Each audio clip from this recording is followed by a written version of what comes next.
Yes, nkwaniriza kadde kano wasize otya wasibye otya oli otya gwe na following Fade TV yo ebya Nabatanzi ku poliisi ne Lwasa Emmanuel byongedde okubanga bikola ki bigenda mu kigoye wezingi omanyi munnange ennaku zino ebintu byatabuse bw'ovuma omuntu akuloopa ku poliisi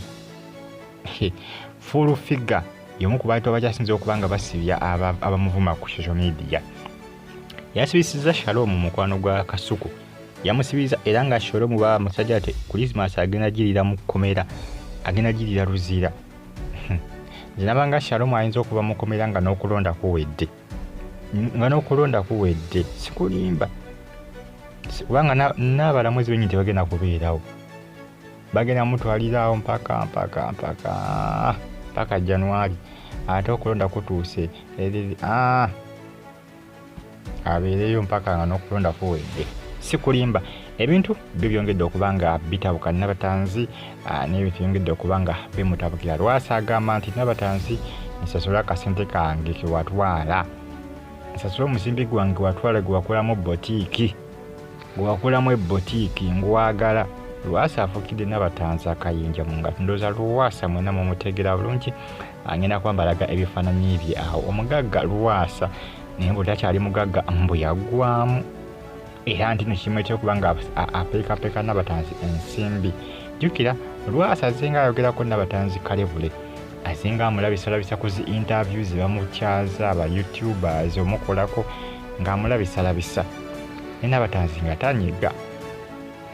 tanyega kati awo simanyi Lwasa anawangula omusango guno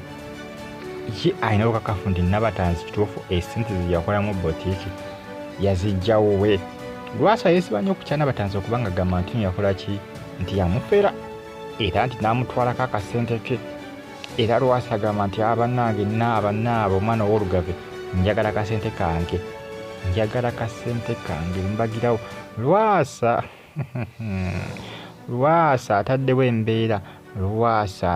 embeera pressure ku pressure nesimanyi wajja bigenda kubanga biggwera baani Nabatanzi munnaye naye si eri awo nti gwenza okuddaawo n'oyisaamu amaaso naye tagenda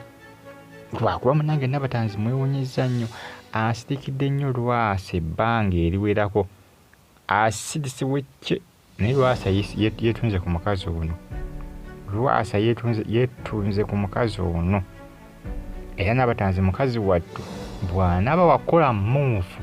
ejja kubeera ddediri ejja kuba nkambwe ennyo ku saidi ya Lwasa. Nze mbabuulira Lwasa ng'avumye Nabatanzi ng'amulabisiza ng'amuswazizza naye nze ngamba Nabatanzi ayina byakuŋŋaanya atereka fulufiga ye talwisa mu muntu amuvuma kukasita omuvuma manya nti sawa alina kabaka weddemu boolyawo poliisi ngekutaddeko obunyogoga wuuyo swi mpaka Luzira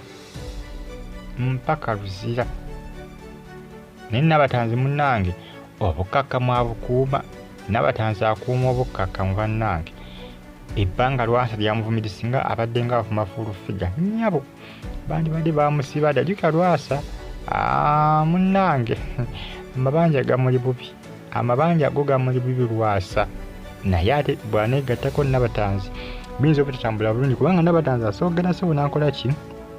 n'amuloopa omusango n'amugamba nti ayonoona erinnya lye ayonoona bulandi ye n'amugamba nti ndiira omusimbi gwe guti. Simanyi oba Lwasa kye takirowoozaako oba simanyi bw'aba bamukolako interview ne ku mativi kuba mukyaza simanyi bw'aba ayogera ebintu ebirumba Nabatanzi ekyakirowoozaako naye nga munnange akyataddewo embeera agamba nti bannange Nabatanzi nsasula ensimbi zange zewakola ki ensimbi zange zewatwala zewakolamu botiiki zewagulamu ebintu ebisinga ebikuyambako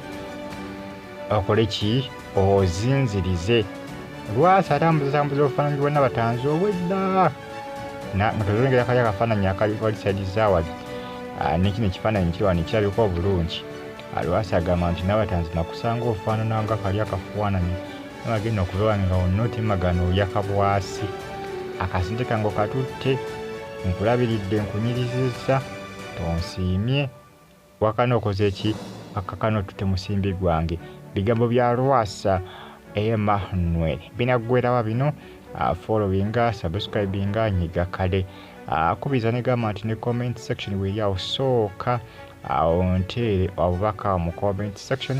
ate osigalenga onfollowinga mwena mbeebaza